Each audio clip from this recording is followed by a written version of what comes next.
Plus que quelques minutes avant le coup d'envoi de la grande fête du football que la Guinée équatoriale abrite sur son sol, une édition 30e du genre qui a été héritée alors que le Maroc avait décidé de ne plus organiser la Coupe d'Afrique Orange 2015 pour cause d'Ebola.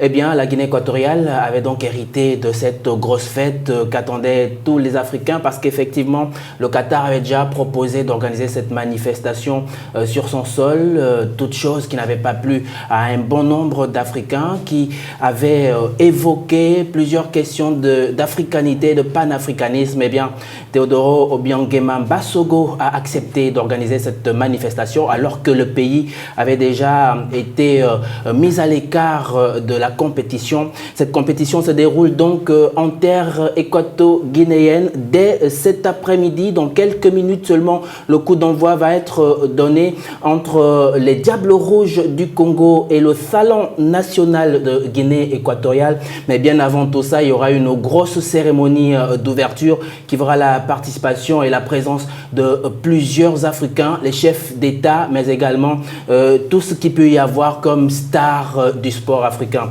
Eh bien, sur ce plateau, j'ai deux sportifs de la rédaction de Canal 7. Mamadou Niang, bonjour. Bonjour. Michel Zoyi, bonjour. Bonjour. Alors vous êtes là pour commenter, effectivement, nous allons commenter ensemble tout au long de ces 3 semaines de manifestations sportives, cette grosse Coupe d'Afrique, la 30e du genre, qui est donc organisée en Guinée équatoriale. Et effectivement, je sais que vous avez affûté vos armes pour donner analyse et commentaires sur cette manifestation. Bon, vous savez que la Coupe d'Afrique des Nations, c'est la compétition la plus suivie en Afrique, pratiquement la 4e ou bien la 3e après, à travers le monde. Et à chaque fois qu'une telle compétition est organisée sur la terre africaine, obligatoirement, je ne parle même pas des journalistes sportifs, mais tout le monde se prépare pour vivre cette compétition. Et comme vous l'avez dit, nous aussi, nous sommes prêts pour vivre cette compétition et la faire vivre également avec à nos téléspectateurs. Alors, Michel Joly, je l'évoquais tout à l'heure, le Qatar avait déjà proposé, alors que le Maroc avait refusé d'organiser cette manifestation pour cause d'Ebola. Vous savez, cette épidémie qui sévit encore dans l'ouest du continent africain. Eh bien, la Guinée équatoriale a, contre toute attente, accepté d'organiser cette manifestation, alors qu'elle pouvait compter sur ses infrastructures sportives, notamment les 2 stades de Malabo et Bata, qui ont servi à abriter la compétition qui avait été organisée avec le Gabon en 2012, puis les 2 stades qui ont été construits à Ebébéine et à Mongomo, qui devaient compléter la liste des stades qui devaient de façon globale participer, enfin abriter cette manifestation. Alors le Qatar avait proposé ces bons offices, ce que les Africains, dans leur grande majorité, avaient refusé. Est-ce que vous avez quelques raisons pour justifier ce refus? Oui, enfin, en ce qui concerne le Maroc, écoutez, déjà, je dirais qu'ils se sont laissés intimider par ce virus Ebola parce qu'ils ont tout de suite cédé, alors qu'en principe, le virus n'avait pas encore franchi le seuil de leur port. Mais bon, qu'à cela ne tienne, ils ont pris des dispositions comme cela se devait. Et puis, ben voilà, la Guinée équatoriale a voulu sauver les meubles parce qu'il faut quand même dire que c'est un événement continental, un événement africain qui n'a rien à y voir avec le Qatar. Et quand même, le Qatar, c'est un pays d'Asie, donc il n'y avait aucun rapport entre le Qatar et un pays d'Afrique, d'où a été l'importance pour le numéro 1 de la Guinée équatoriale, le président Obiangema, de sauver les meubles. Et ça, on rentre dans les normes. Nous sommes là dans le cadre typiquement de la Coupe d'Afrique des Nations. Et la Guinée équatoriale s'appelle tout simplement l'Afrique. Alors, je crois que si les Africains laissaient le Qatar organiser la Coupe d'Afrique, ce serait pratiquement la honte de l'Afrique. Bien sûr. Il y a tellement de pays qui sont capables d'organiser la Coupe.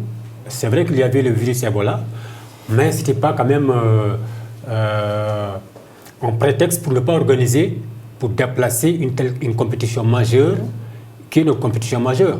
Et je pense que ça a été quand même une grosse erreur pour beaucoup de pays africains qui sont désistés au dernier moment, mais également Un grand honneur également, et puis vraiment pour la Guinée équatoriale d'avoir accepté. Et il faut quand même d'avoir sauvé un peu les meubles et puis d'avoir accepté d'organiser cette compétition. Et il faut dire, Mamadou Niang, Carnot, que le Maroc se voit là carrément en baisse de forme, même au niveau de l'équipe, parce que l'équipe a été privée, ils ont été sanctionnés, ils ne prendront pas part à ce grand rendez-vous dont ils se sont portés préjudice eux-mêmes. Et aujourd'hui, c'est vraiment regrettable de ne pas voir le Maroc à ce grand rendez-vous continental. Mais bon, qu'à cela ne tienne, ils ont pris leurs responsabilités.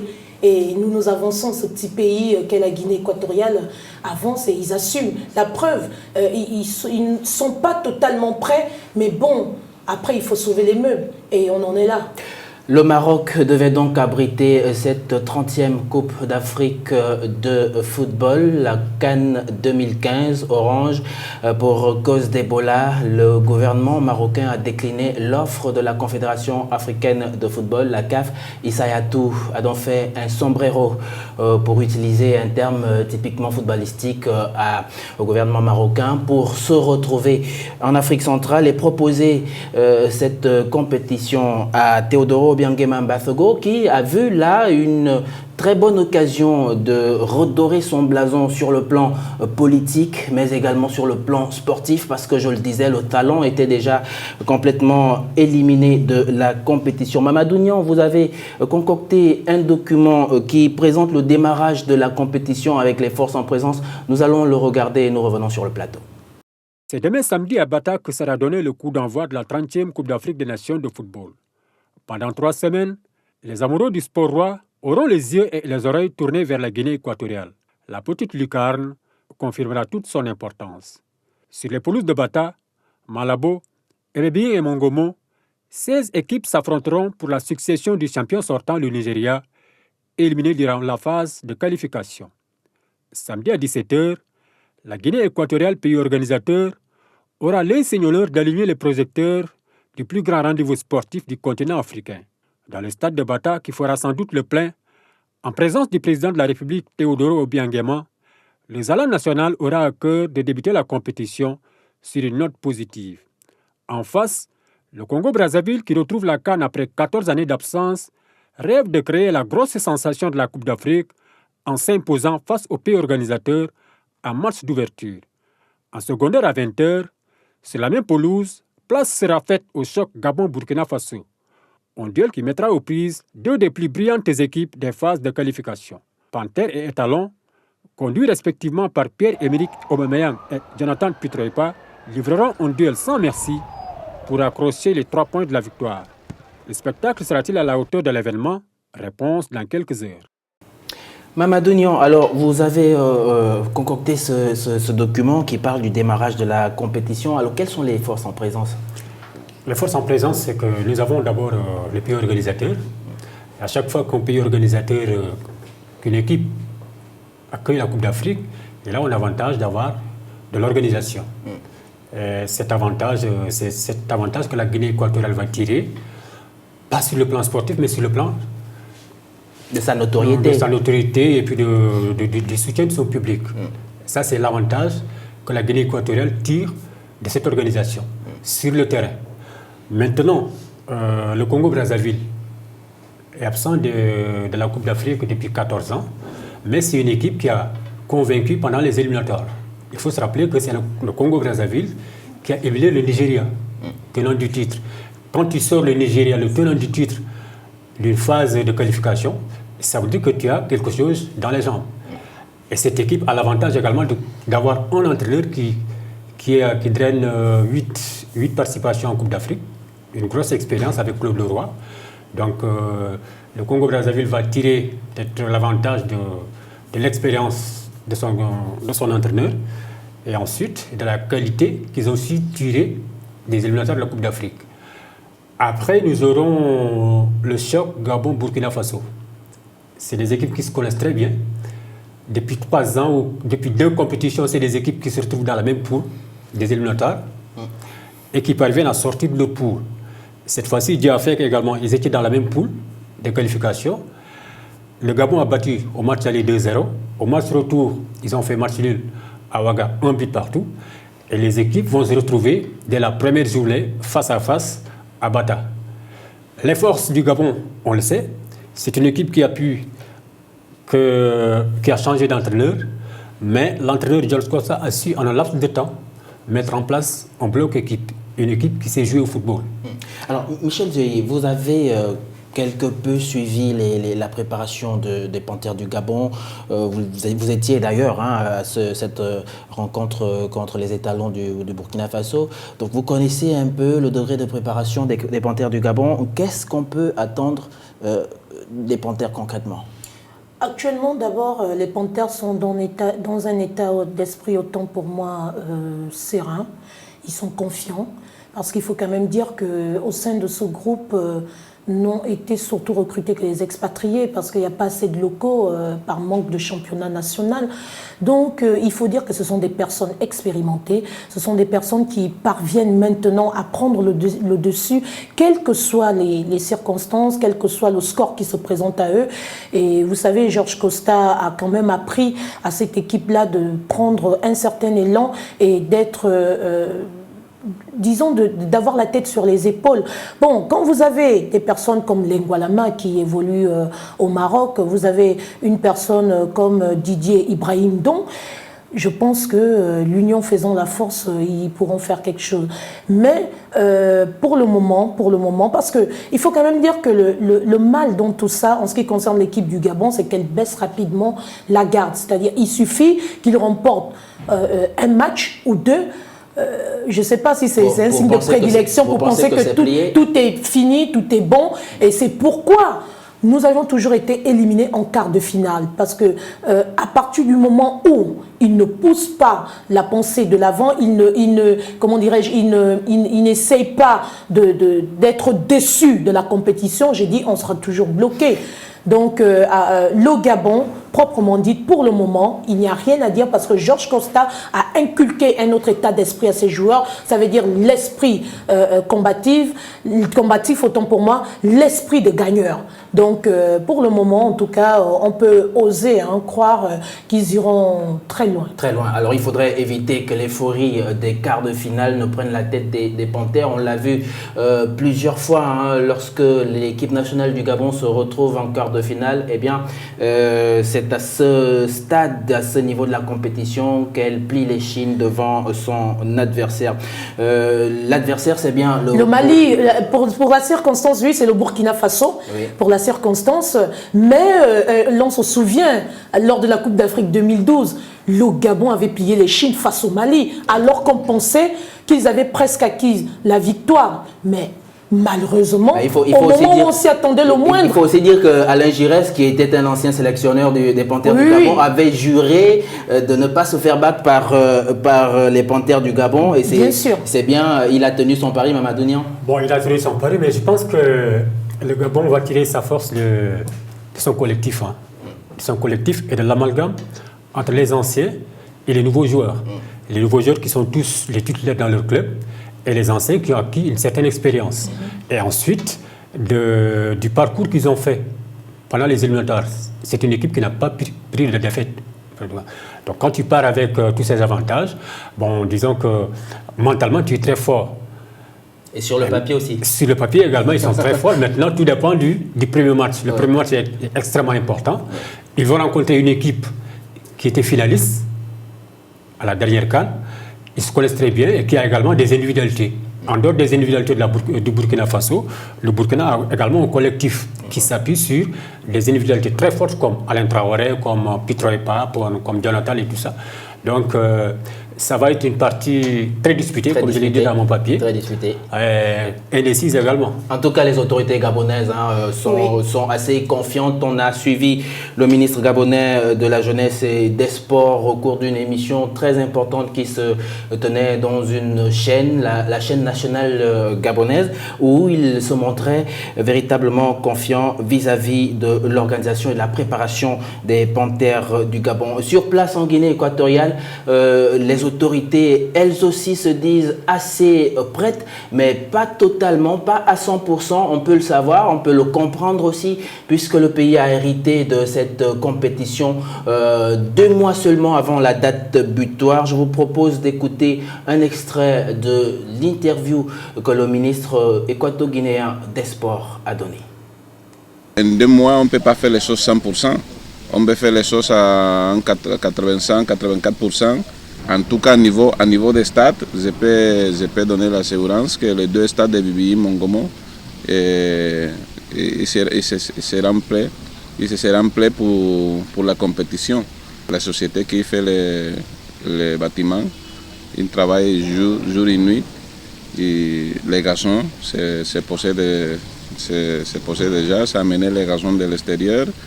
Et toutes les choses que moi j'ai vues, j'ai arrivé hier nuit de Bibi Mongomo, de visiter les stades.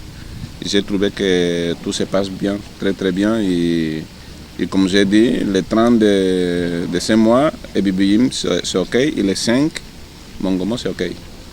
Alors Mamadou Michel Zueyi, effectivement, je le disais, on ne pouvait pas trop exiger à la Guinée équatoriale d'être parfaitement huilée pour l'organisation de cette compétition, parce qu'effectivement, elle hérite d'un bébé qui aurait pu être jeté avec l'eau du bain par le gouvernement marocain.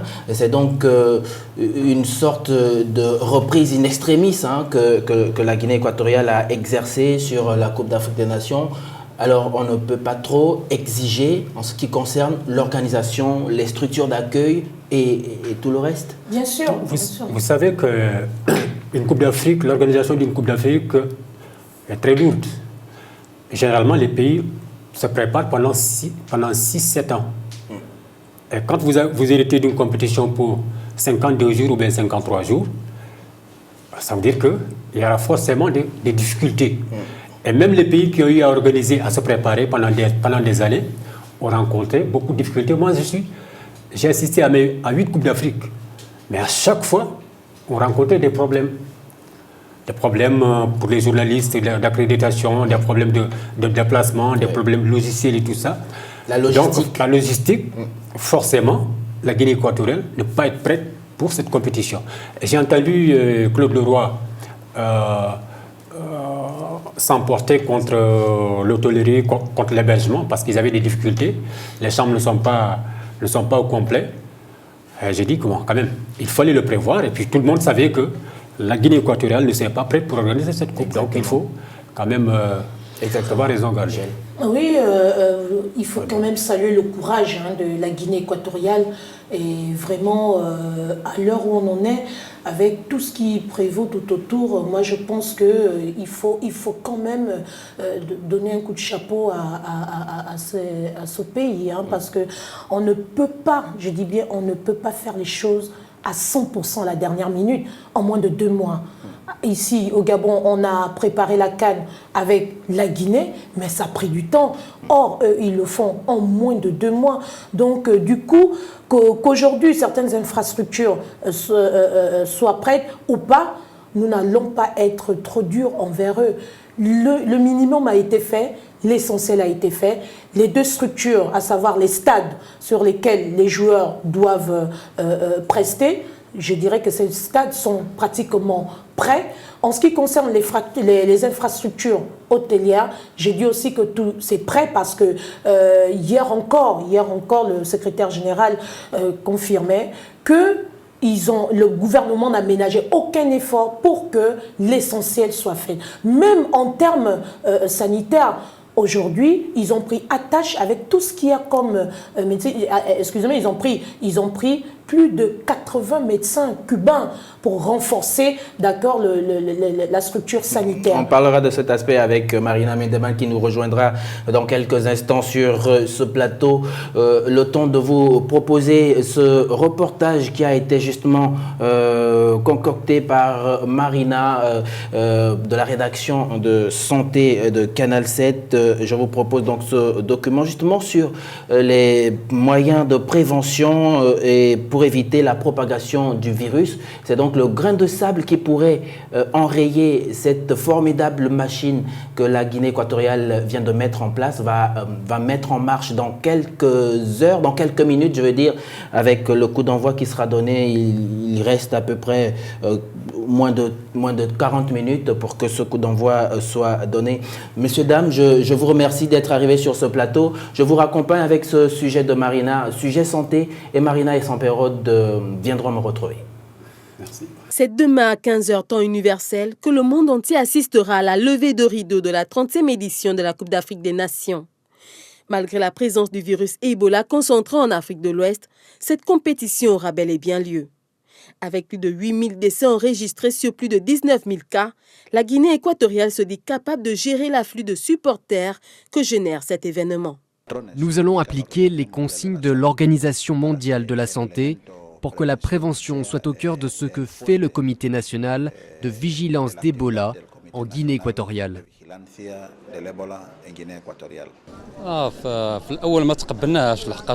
départ, on n'a pas accepté la décision du gouvernement, mais après, lorsqu'on a su que c'était à cause d'Ebola, on a accepté cette décision du gouvernement marocain. Mais ça nous a marqué quand même, car le Maroc était capable d'organiser cette CAN et on sait qu'il aurait très bien fait. Toutefois, ils sont nombreux ceux qui pensent que la Guinée équatoriale est un bien trop petit pays et qu'il aura du mal à contenir le virus Ebola. Je vois mal le pays qui est outillé aujourd'hui pour pouvoir assurer le suivi, la sécurité et le contrôle d'un nombre aussi important que ça.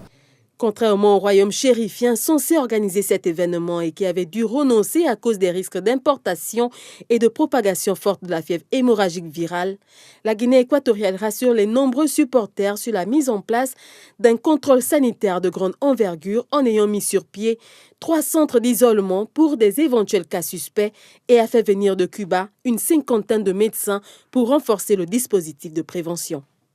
Madame, Monsieur, bonjour, vous êtes bien sûr Terre de Cannes. Je reçois sur ce plateau 2 nouveaux journalistes, Sampérod Mba de la rédaction de Canal 7 et Marina Mendeman qui est spécialisée sur les questions de santé dans cette émission Terre de Cannes qui est consacrée à cette compétition de football que la Guinée équatoriale abrite depuis quelques mois déjà, enfin notamment en ce qui concerne l'organisation et la logistique, et le coup d'envoi sera donné dans quelques minutes avec notamment une grosse manifestation culturelle qui va réunir toutes les composantes du pays, de la Guinée équatoriale. Eh bien, nous venons de suivre ce reportage consacré à la question sanitaire dans ce pays. Vous le savez, le Maroc avait refusé d'organiser cette manifestation parce que Ebola, le Maroc ne voulait pas recevoir tous les pays, notamment qui étaient qualifiés à la phase finale de cette compétition et qui revenaient du foyer d'Ebola qui avait été déclaré en Afrique de l'Ouest, notamment en Guinée, en Sierra Leone et au Libéria. La Guinée équatoriale avait donc accepté de reprendre, comme je le disais, ce bébé qui était un tout petit peu honni par le Maroc. Marina Mendeman, qu'est-ce que le pays a mis en place pour éviter la propagation de cette maladie si jamais on détectait un hypothétique malade d'Ebola? Carnot, il faut dire que la Guinée équatoriale s'est pris certes en retard, mais elle a su mettre en place des mécanismes, donc à savoir des structures sanitaires telles que des hôpitaux. Et donc, au niveau des aéroports, on va assister comme ça à des experts qui vont toutefois faire des tests pour voir s'il y a personne, s'il y a des suspects, des éventuels suspects de victimes d'Ebola. Mais au-delà de ça également, ils ont fait venir près d'une 50aine de médecins cubains depuis Cuba jusqu'en Guinée pour pouvoir fortifier, sinon renforcer le dispositif qui a été mis en place. Alors, plusieurs médecins cubains sont donc arrivés en Guinée équatoriale pour porter prêté main forte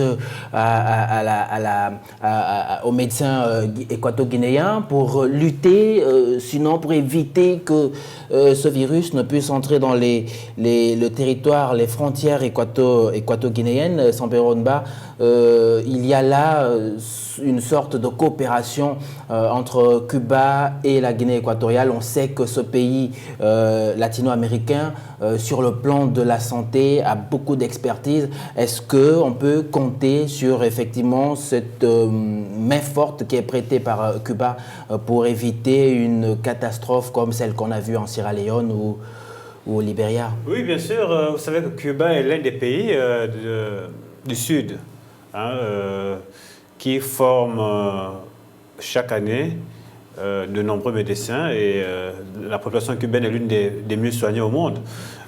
Et Cuba, depuis que le virus Ebola a commencé à se propager, notamment en Afrique de l'Ouest, Cuba a envoyé plusieurs personnels de santé, soit au Libéria, soit en Guinée-Conakry, plusieurs médecins. Et là, il faut saluer justement la réponse positive que Cuba a donnée à la Guinée équatoriale. Et il faut saluer également la stratégie de la Guinée équatoriale, qui s'est dit, bon écoutez, le Maroc a renoncé à la Coupe d'Afrique des Nations pour cause d'Ebola. Nous allons accueillir la Coupe d'Afrique des Nations, mais nous allons nous munir de tous les éléments nécessaires pour éviter au maximum l'importation de ce virus en Afrique centrale et sa propagation. Et donc la Guinée équatoriale a suivi avec fermeté les indications de l'OMS, ce qu'avait refusé de faire le Maroc d'ailleurs. Donc il y a l'OMS qui accompagne la Guinée équatoriale, il y a le Cuba qui accompagne la Guinée équatoriale, et il y a tous les pays qui sont certainement autour, comme le Cameroun, le Gabon, qui accompagnent d'une certaine façon la Guinée équatoriale, parce que s'il y a effectivement importation du virus en Guinée équatoriale, c'est toute l'Afrique centrale qui sera effectivement menacée. Mais en même temps, il faut retenir que la Coupe d'Afrique des Nations, celle va se jouer en Guinée équatoriale. Généralement, les populations ou les supporters ne se déplacent pas en masse. Je veux dire, un pays comme la Guinée-Conakry, un pays comme le Libéria ou la Sierra Leone, qui sont les pays les plus touchés, ne vont pas envoyer 3, 4, 5 000 personnes en Guinée équatoriale. C'est une centaine, c'est 200 de personnes qui vont arriver. L'essentiel des supporters qui vont se rendre en Guinée équatoriale, ce sont les Gabonais, ce sont les Camerounais. Voilà, ce sont ces deux populations-là dont les pays sont frontaliers à la Guinée équatoriale. Et jusqu'à preuve du contraire, le virus Ebola tel qu'il est vécu aujourd'hui en Afrique de l'Ouest n'est pas encore arrivé dans la sous-région. Alors, Marina Mendeman, est-ce qu'on peut dire que la Guinée équatoriale aujourd'hui dispose de tous les moyens pour éviter effectivement cette propagation au-delà de la présence de médecins cubains? On ne pourrait pas totalement dire qu'ils auraient mis tous les mécanismes en place, mais qu'à cela ne tienne, dire qu'ils ont mis au moins l'essentiel sur pied, et c'est vraiment à saluer. C'est à saluer, Samperonba. Votre, enfin pas pronostic, mais votre idée déjà de ce qui va se faire dans quelques minutes avec le coup d'envoi de cette manifestation, qu'est-ce que vous pouvez imaginer que les organisateurs vont nous présenter quand vous avez une idée de ce qui s'est passé en 2012? Mais très clairement, pour ce qui est de la question sanitaire, certainement que les journalistes, notamment européens, qui sont venus, qui sont rendus en Guinée équatoriale, vont suivre la Coupe d'Afrique des Nations dans son aspect sportif, mais ils vont également suivre la Coupe d'Afrique des Nations dans son aspect sanitaire. Parce que pour tout le monde, enfin pour beaucoup d'observateurs, notamment européens, la Coupe d'Afrique des Nations sera un facteur de propagation à grande échelle du virus Ebola. Donc, à ce niveau-là, pour ceux qui ont été en Guinée équatoriale, vous savez également que c'est un pays où la loi, la force reste à la loi, où on ne joue pas, notamment avec la vie des êtres humains. Et donc, ils ont pris tous les moyens nécessaires. On peut, pour ma part, je crois que il n'y a pas de risque zéro. Exactement. Mais je suis à peu près convaincu que l'essentiel des supporters venant de l'Afrique centrale, le risque de propagation de l'importation du virus Ebola est minime. Maintenant, on va suivre cela au fil des jours, et le peu de risque qui reste, on se dit bien que les instruments ou les mécanismes qui ont été mis en place pour stopper, au cas où il y aurait donc un risque d'importation, stopper rapidement cette propagation-là. Alors Marina Mindeman, est-ce qu'on a des échos de la gestion de cette épidémie en Afrique de l'Ouest? Où est-ce qu'on en est aujourd'hui? Est-ce qu'effectivement elle fait encore autant de victimes qu'il y a quelques mois? Telle qu'elle se présentait dans les débuts, aujourd'hui, ce n'est plus la même chose. Disons que dans les débuts, on ne savait pas encore comment est-ce qu'il fallait s'y prendre, mais aujourd'hui, l'OMS a su mettre en place les mécanismes qu'il fallait pour pouvoir éradiquer la maladie. On ne va toutefois pas dire que on ne pourrait plus avoir aujourd'hui des cas, mais il en existe, mais de façon minime. Donc, dire que la maladie a totalement été éradiquée, ce serait totalement faux, tant plus qu'on assiste encore à des personnes qui meurent de la maladie.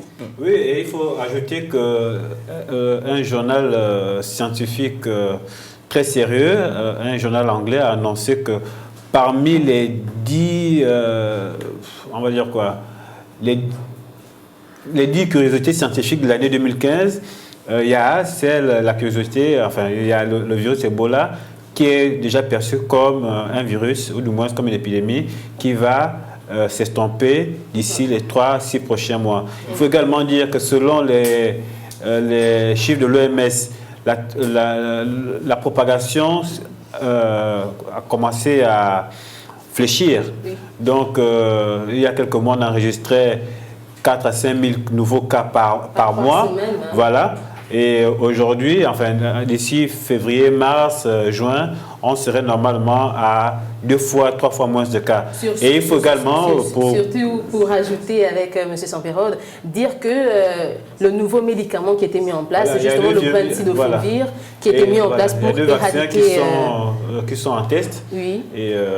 Mais pour ce qui est simplement de la Coupe d'Afrique des Nations, je pense que l'OMS, que la Guinée équatoriale et le Cuba et tous ceux qui ont voulu contribuer donc à la sécurité sanitaire au cours de cette compétition ont pu prendre les mesures nécessaires pour protéger au maximum toutes les personnes qui vont vivre cette grande fête du football. Ce sont de bonnes nouvelles pour la Guinée équatoriale qui abrite donc cette compétition, cette grande fête du football africain, la 30e du genre, la Coupe d'Afrique des Nations Orange 2015. Nous parlons à présent de questions d'économie avant de nous séparer de la spécialiste de santé de Canal 7, caractérisée par une forte production pétrolière, 3e producteur en Afrique subsaharienne. La Guinée équatoriale surfe sur une vague économique qui ne dit pas son nom. Je vous propose de regarder ce reportage de Judith Koindo. La Guinée équatoriale est un pays singulier à plus d'un titre. Coincé entre le Gabon et le Cameroun, cet État de la taille de la Belgique, qui compte 700 000 habitants, est partagé entre des îles où se trouve Malabo, la capitale, et une partie continentale. Ici, on parle espagnol, héritage colonial. Les routes sont flambant neuves, tout comme les stades. L'État est riche. La richesse par habitant est l'une des plus élevées d'Afrique grâce au pétrole. Malabo est le 3e producteur d'Afrique subsaharienne, après le Nigeria et le Gabon. La Guinée équatoriale a aussi quelques spécificités plus sujettes à critique. Son président est là depuis 35 ans, réélu tous les 6 ans, avec un score compris entre 95 et 99,9% des voix. Dans les rues où la population ne parle pas aux caméras, on n'oublie jamais de lui fêter son anniversaire. Et son effigie s'affiche sur les t-shirts des patriotes. Ça fait très longtemps qu'il est là, parce qu'il réprime systématiquement toute opposition qui se manifeste dans le pays, avec des procès injustes, des arrestations arbitraires. Les personnes qui protestent contre le régime ou qui gagnent en notoriété se retrouvent toutes en prison en Guinée équatoriale. Comme au Nigeria, le pétrole a aussi amené son lot de corruption.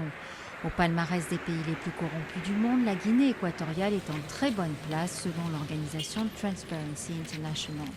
En accueillant la CAN pour la seconde fois en 3 ans, elle espère modifier son image. Nous aimerions beaucoup que la Coupe des Nations permette de faire un pas en avant. On ne peut pas dire que la Guinée équatoriale brille par le respect des droits de l'homme. C'est l'opportunité de promouvoir une attitude fair play sur le terrain de foot, mais aussi pour les droits de l'homme dans le pays. Probablement un vœu pieux, la précédente CAN n'avait rien changé à part la construction de 4 stades. Nous avons plutôt suivi un document de nos confrères de l'AFP qui présente la situation économique et politique de la Guinée équatoriale. Je vous le disais, caractérisée par une forte production pétrolière. Le pays est le 3e producteur en Afrique subsaharienne. Uriel Abaga, bonjour. Samperonba, Uriel nous rejoint pour essayer de discuter sur les aspects économiques et politiques de la Guinée équatoriale. Ce petit pays d'environ 800 000 habitants qui a connu un boom pétrolier dans ces 15 dernières années et qui, effectivement, sur le plan de la construction des infrastructures, reçoit le plus grand nombre d'investisseurs étrangers en Afrique ces 15 et 10 dernières années.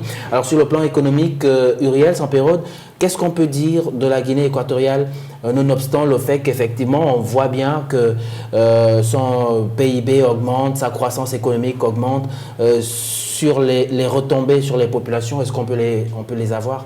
Oui, bien sûr, mais la première chose que moi je voudrais dire pour ce qui est de la Guinée équatoriale, c'est que il apparaît comme un véritable miracle économique. La Guinée équatoriale, il y a 20 ans, c'était le petit pays pauvre d'Afrique centrale dont tout le monde se moquait. C'était une économie presque inexistante. Aujourd'hui, c'est un véritable petit émirat. C'est, je crois, 27 ou 28 000 km², donc un peu plus petit que le Oulentem, qui est la province nord du Gabon et qui est donc voisine à ces pays-là. Et certainement que les dirigeants de ces pays ont pris note des échecs enregistrés par les pays africains qui ont connu... Producteurs de pétrole, qui ont connu autant de succès du point de vue... Voilà. Et donc, c'est un pays aujourd'hui, il n'y a rien à dire sur le plan des infrastructures, sur le plan du développement, donc sur le plan social, pour ce qui est des hôpitaux, des routes, voilà. Donc c'est un pays qui est, quand vous le visitez, vous avez plaisir à le visiter. Et aujourd'hui, la Guinée équatoriale est l'un des moteurs, ou la locomotive même de l'économie en Afrique centrale. Uriel Abaga, alors qu'est-ce qui fait de la Guinée équatoriale un pays si différent? Est-ce le panafricanisme exhibé d'ailleurs par son chef d'État, défenseur ardu des principes de l'africanité, du panafricanisme, de la souveraineté? Est-ce que c'est aussi cet aspect-là qui fait de la Guinée équatoriale et de son président des entités particulières en Afrique? Je crois que c'est cet aspect-là qui fait de la Guinée équatoriale l'actuel fleuron de l'économie en Afrique centrale. Parce que nous avons vu d'autres pays africains qui ont eu des booms pétroliers, qui ont mal exploité les retombées financières de ce pétrole-là. Ça fait, vous avez dit, 10-15 ans que la Guinée équatoriale a connu son boom pétrolier. Le nationalisme avéré, le patriotisme du président Obiangema l'a poussé à bâtir des infrastructures de telle sorte que le pays puisse profiter d'une manière ou d'une autre, quand même, en quelque sorte, de la manne pétrolière. Je vais vous prendre un exemple simple. Il y a 4 villes qui accueillent donc la compétition, Ebibi, Mongomo, Bata et Malabo. Malabo étant sur une île. Vous pouvez partir de Mongomo à Ebibi, c'est quoi, 400-500 km en 3 heures, 4 heures de route. 2h30 de route. Parce que c'est une route 2x2 voies, pratiquement droite, il n'y a pratiquement pas de virage. Voilà, donc, et toute la Guinée équatoriale est reliée comme ça par des routes impeccables. Je vais vous prendre également, ou du moins c'est un petit témoignage. J'étais en Guinée équatoriale au mois de juin dernier pour le sommet de l'Union africaine. Et le Premier ministre espagnol, Rajoy, j'ai toujours du mal à prononcer son nom. Son prénom, je l'oublie, mais c'est Rajoy, je suis sûr que c'est Rajoy. Alors, il disait, j'avais une vague idée, j'avais même une mauvaise idée, la Guinée équatoriale. Maintenant que je suis là, j'ai vu ce que les Équatoriens guinéens ont fait de leur pétrole, de la manne financière dont ils ont bénéficié ces dernières années, et l'Espagne aura plaisir à travailler avec la Guinée équatoriale. Venons remettre en question tout ce que l'Occident pense de ce chef d'État et de ces petits pays. Moi, je vais ajouter que le fait que la Guinée équatoriale décide d'organiser cette Coupe d'Afrique des Nations ne sort pas quand même de... C'est pas un fait extraordinaire en soi. Ce qui est extraordinaire, c'est le fait qu'elle décide de l'organiser en moins de quasiment 6 semaines. 6 semaines, ouais. Mais depuis quelques années, je crois depuis 2008, le président Obiang Nguema a lancé un projet de Guinée équatoriale émergente à l'horizon 2020. Et dans ce projet, il s'agit de faire en sorte que la Guinée équatoriale puisse faire entrer des capitaux, puisse avoir de l'argent par des moyens qui sont dans des secteurs qui sont hors du secteur pétrolier, c'est-à-dire la pétrochimie, la finance, c'est-à-dire le domaine touristique. Et qui dit domaine touristique dit infrastructure. Si la Guinée équatoriale a pris le pari d'organiser une Coupe d'Afrique en 6 semaines, c'est-à-dire qu'elle avait des infrastructures quand même nécessaires, requises pour la tenue de cet événement. Et très clairement, organiser une Coupe d'Afrique des Nations, ça veut dire avoir de l'argent, des réserves assez solides. Oui. Et la Guinée équatoriale prouve là qu'elle a des réserves assez solides. Et pour revenir sur ce que Uriel disait, il y a l'aspect économique, il y a l'aspect social, il y a l'aspect de l'éducation. C'est que c'est un pays qui a beaucoup souffert de sa pauvreté. Il a même été incapable d'envoyer pendant les premières décennies, les 2-3 premières décennies de la période post-indépendance, il a été incapable d'envoyer des élèves, enfin des enfants à l'école ou scolariser des enfants. Voilà, ou d'envoyer même des gens, des jeunes aller apprendre à l'extérieur. Aujourd'hui, la Guinée équatoriale envoie des étudiants 200, 300 chaque année à travers le monde. Je vais même vous dire que dans un pays comme le Ghana, la bourse qu'un étudiant équato-guinéen, un étudiant en pétrochimie ou en génie minière, la bourse qu'il perçoit, ça n'a rien à voir avec ce qu'un Camerounais, un Congolais ou un Gabonais percevrait. Donc c'est pour vous dire que c'est un pays qui a pris conscience, qui a beaucoup souffert de sa pauvreté et qui a pris conscience de la richesse qu'est la sienne aujourd'hui. La Guinée équatoriale représente aujourd'hui un nouveau modèle de développement africain. Il y a un plan stratégique Guinée équatoriale émergent. Et lorsque vous allez à Malabo, lorsque vous allez à Bata, vous allez constater effectivement que le développement de la Guinée équatoriale est réel. C'est pas une chimère. Voilà, les infrastructures sortent de terre. La ville de Mongomo, il y a 20 ans, lorsque vous arrivez à la frontière Gabon-Guinée équatoriale du côté de Medzan, à Oyem, que vous regardiez la Guinée, Mongomo, c'était un grand village. Aujourd'hui, c'est une belle ville qui fait face à un village. Ouais. Voilà, donc la Guinée équatoriale se développe et on ne peut que saluer, ce patriotisme parce que en Afrique, on peut avoir beaucoup d'argent, on peut avoir énormément d'argent, mais ne pas avoir suffisamment d'idées pour développer le pays. Et donc voilà. Franchement, pour ceux qui vont visiter la Guinée équatoriale, c'est extraordinaire. Je vais rappeler également qu'en ce moment, ils sont en train de créer toute une ville universitaire dans la forêt équatoriale. C'est-à-dire que rien n'existait là, il n'y avait pas de population, personne n'avait jamais vécu là. Ils sont en train de construire toute une ville avec 2 grandes universités qui sont financées et accompagnées par les États-Unis. Alors, le petit bémol de cette prospérité ambiante, c'est ce reportage que Uriel Abaga a réalisé qui concerne 2 opposants équato-guinéens qui ont été pratiquement arrêtés à la veille du coup d'envoi de cette manifestation.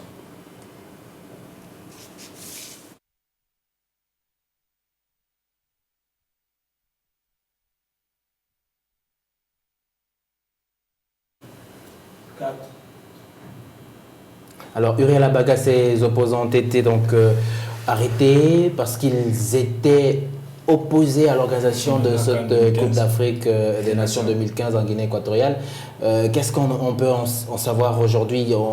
Ce qu'on sait, c'est qu'ils seraient arrêtés et qu'ils devraient y être jusqu'à la fin de la compétition.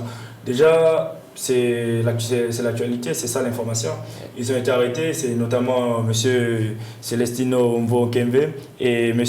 Santiago Martin Ngono Esono. Ces deux opposants ont été arrêtés parce qu'ils ont appelé le peuple, appelé les populations, principalement leurs militants, à boycotter la cérémonie de lancement de la Coupe d'Afrique des Nations en 2015. Alors, Samperodba, ça bat complètement en brèche toute la peinture qu'on vient de faire de la Guinée équatoriale. Qu'est-ce qu'on peut en dire?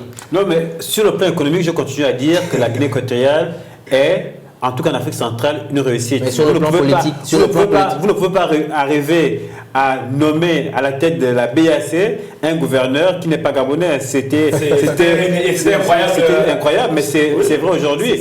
Mais aujourd'hui, on parle du côté obscur, du côté dictatorial de Biangima et de sa famille qui est aux affaires. Mais écoutez, si on commençait à s'intéresser aux réalités politiques en Arabie Saoudite, au Qatar ou dans d'autres pays comme la Chine, qui connaît un boom économique extraordinaire au point de devenir première puissance mondiale, on en dira des choses. Ce que je veux dire, c'est que la Guinée équatoriale, on le sait bien, Obiangima, l'histoire, on ne peut pas mentir à l'histoire. L'histoire, c'est qu'Obiangima est arrivé par un coup d'État en 1979, ça fait 36 ans pratiquement qu'il est au pouvoir, qu'il gère avec sa famille, que ses enfants sont positionnés pour prendre sa succession, il ne fait jamais de cadeau à Severo Moto et à toute la compagnie. Ça, c'est une réalité. Même s'il a décrété le 22 octobre dernier une sorte d'amnistie générale. Voilà, mais je continue à dire. C'est une amnistie générale qui décrète, mais je vais vous dire qu'il n'y a qu'un seul parti de l'opposition qui est reconnu en Guinée équatoriale. C'est-à-dire que c'est un système quasiment monopartite. Le Parti démocratique de la Guinée équatoriale, le PDG de M. Obiangema et ses alliés. Et il y a un seul parti de l'opposition qui est reconnu, c'est le Conseil pour le développement social. Mais donc, je crois profondément, pour ma part, qu'il faut laisser la Guinée équatoriale se construire. Ce que la Guinée équatoriale, ou du moins les dirigeants de la Guinée équatoriale n'acceptent pas, c'est qu'un certain nombre de personnes, un certain nombre d'États, notamment européens, occidentaux, veulent imposer leur façon de voir. Ce qu'ils ont voulu faire, notamment à Cuba. La Guinée équatoriale est en train de se construire économiquement. Et je pense qu'à un moment donné, la pression populaire, le mécontentement, parce que quand les Équatoriens guinéens auront bien mangé et qu'ils auront bénéficié de toutes les infrastructures, il ne leur manquera qu'une chose, la démocratie. À ce moment-là, je suis sûr que, même si Obiangima sera peut-être auprès du père, ceux qui seront à sa place vont peut-être à un moment donné devoir plier les chines et dire que voilà, nous pouvons y aller, nous pouvons aller à la démocratie selon notre volonté, non pas selon la volonté de ceux qui nous ont colonisés autrefois. Très bien. C'est donc la fin de ce premier numéro de Terre de Cannes. À retenir que dans quelques instants seulement, le coup d'envoi de cette compétition sportive entre la Guinée équatoriale, le Salon national de Guinée équatoriale et les Diables Rouges du Congo. Et un peu plus tard dans la soirée, les Panthères du Gabon vont affronter les étalons du Burkina Faso. On espère que la fête sera belle. Demain, vous aurez Willy Tonangoy pour la suite de la présentation de cette émission.